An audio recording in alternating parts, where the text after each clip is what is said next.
अस्सलाम वालेकुम, मैं हूं इरफान समोर। दोस्तों, field marshal Syed Asim Munir in action है। एक बड़ा अहम इजलास हुआ है, उस हवाले से आपको अपडेट दूंगा और साथ ही साथ आपको बताता चलूं कि नून लीग और पीपल्स पार्टी की अब छुट्टी होने जा रही है। इस हवाले से बड़ी इंपॉर्टेंट खबर है, वो भी आपके साथ शेयर करूंगा। और साथ ही साथ आपको बताता चलूं कि शहबाज शरीफ साहब के साथ जीएसक्यू में बड़ा बुरा सलूक किया गया। एनी शाहिद ने आंखों देखे हाल से पर्दा उठा दिया है, इसकी भी डिटेल आपको बताऊंगा। खबरें इंतहाई हैरानकुन और चौंका देने वाली हैं जो आपके साथ शेयर करनी है। लेकिन उससे पहले नए आने वाले दोस्तों से गुजारिश है कि यह चैनल आपका अपना है।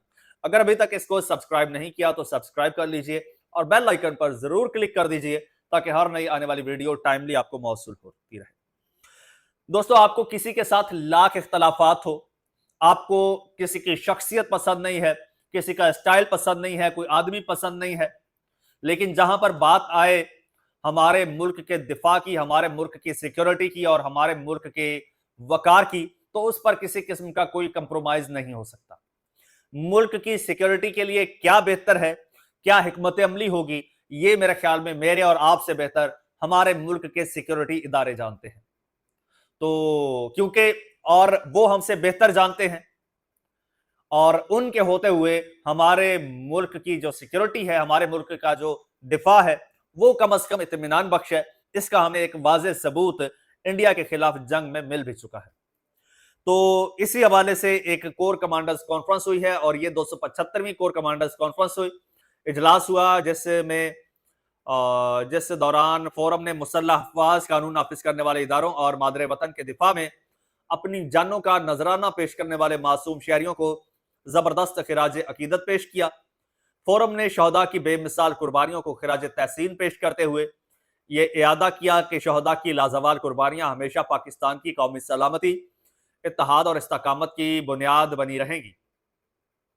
आर्मी चीफ और chief of defence forces Syed Asim Munir ने पाकिस्तान की मुसल्लह अफवाज की तैयारी, पेशा वाराना महारत और जंगी सलाहियतों पर इत्मीनान का इजहार किया। फील्ड मार्शल साहब, आपका इत्मीनान ही हमारा इत्मीनान है।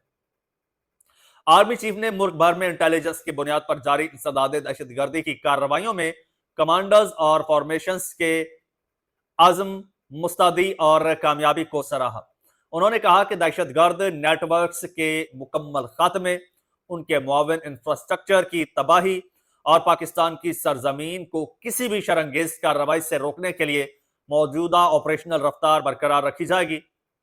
फोरम ने ऑपरेशन गजबुल लिल हक के जरिए दहशतगर्दों और उनके मुआविन इंफ्रास्ट्रक्चर की मुसलसल तबाही का अहाता किया और फील्ड मार्शल ने कहा कि मार्का हक अवाम, हुकूमत और अफवाज पाकिस्तान के दरमियान गैर मुतजलजल हम आहंगी की अलामत है। और इंडियन बैक्ड कुछ सोशल मीडिया अकाउंट्स हैं जो पाकिस्तान में इस हवाले से प्रोपेगेंडा फैलाते हैं, लेकिन बर वक्त ये प्रोपेगेंडा कुचल दिया जाता है और पूरा पाकिस्तान इसमें पेश पेश है। साथ ही साथ एक बड़ी अहम खबर आई है। जनाब अब्दुल सत्तार खान साहब एक सीनियर सहाफी हैं, मेरे भी सीनियर हैं। मैं उनके साथ बतौर को होस्ट शो भी होस्ट करता रहा हूं एक टीवी चैनल पर। वो बड़े बाखबर सहाफी हैं, बड़े सीनियर सहाफी हैं। एक तो उन्होंने बड़ा अजीब वाकया सुनाया है। उन्होंने कहा है कि 2022 की बात है, मैं उस वक्त जीएनएन न्यूज में ब्यूरो चीफ था। हामिद मीर साहब वहां पर जीएनएन में होते थे तब जब जीएनएन लॉन्च हुआ था। कहते हैं तब जीएसक्यू में तमाम बड़े साफियों को इनवाइट किया गया, सीनियर साफियों में। कहते हैं मैं भी उनमें मौजूद था। हम गए, जहां पर हमें बिठाया गया वहां पर बड़ी बड़ी स्क्रीनें लगी हुई थी जहां पर सीसीटीवी कैमरास की वो मॉनिटरिंग हो रही थी। तो कहते हैं कि वहां पर बड़े बड़े सियासतदानों को भी मदऊ किया गया था, हुकूमत की जानिब से भी और अपोजिशन की तरफ से भी जो है मदऊ किया गया था।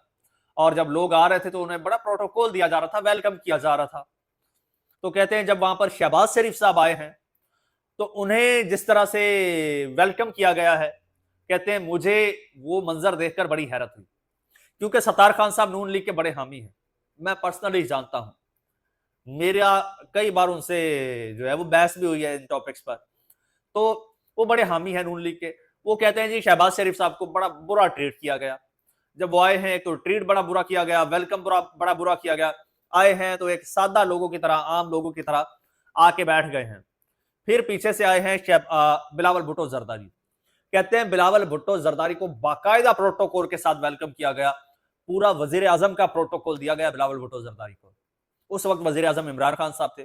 खान साहब को तो जो वेलकम करना था, जो प्रोटोकॉल करना था, जो उनका वो कुर्सी का था, वो तो दिया गया, लेकिन बिलावल भुट्टो जरदारी को भी उतना ही प्रोटोकॉल दिया गया, जबकि शहबाज शरीफ साहब को दूसरे लफ्जों में घास भी नहीं डाली गई। तो और इसकी बाकायदा मॉनिटरिंग हो रही थी, स्क्रीनें लगी हुई थी और हम बराह रास्त देख रहे थे, और बज़ाहिर हमें एक मैसेज देना मकसूद था, जिसके बाद हमें यह कंफर्म हो गया कि अब नून लीग की कोई जगह नहीं है, नून लीग की कोई जगह नहीं है, शहबाज शरीफ साहब की दाल गलने वाली नहीं है। और हमें यह लग रहा था कि अब बिलावल भुट्टो जरदारी का बाकायदा चांस है। कहते हैं कम से कम मुझे बड़ी हैरत हुई कि ये यार शहबाज शरीफ साहब के साथ बहुत बुरा हुआ है।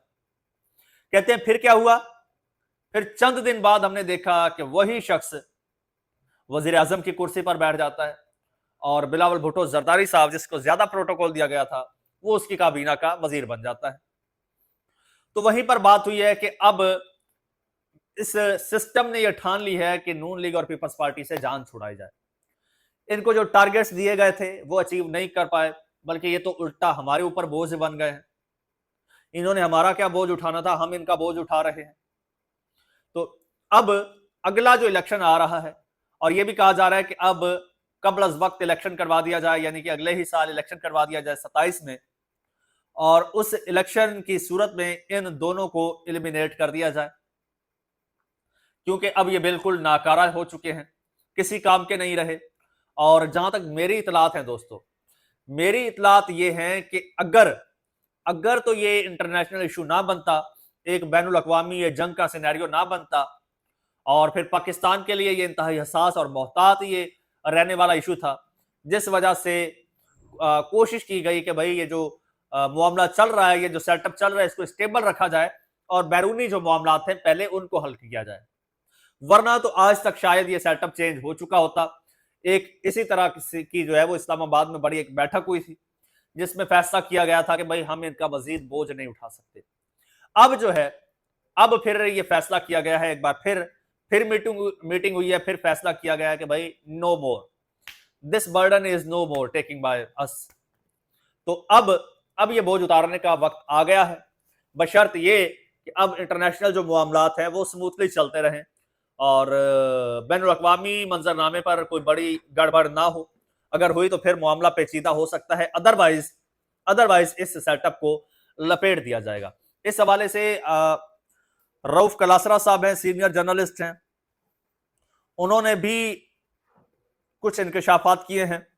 वो कहते हैं कि एस्टेब्लिशमेंट और पीपल्स पार्टी में 28वीं तरमीम पर डेडलॉक है, दोनों एक दूसरे के मुतालबात मानने को तैयार नहीं है।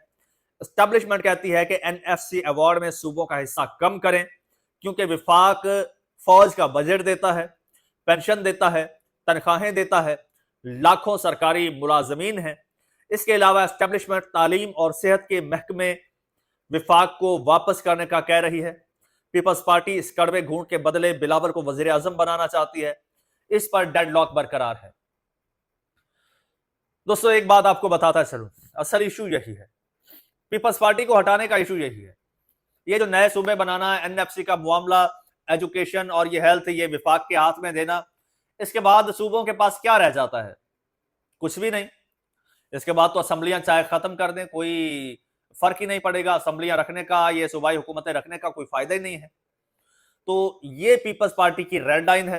पीपल्स पार्टी इस रेड लाइन को कभी क्रॉस नहीं करेगी। इवन बिलावल के वजीर आजम बनने की सूरत में भी जो है इस पर कंप्रोमाइज कम से कम पीपल्स पार्टी नहीं करेगी, ये मैं आपको दावे से कह रहा हूं।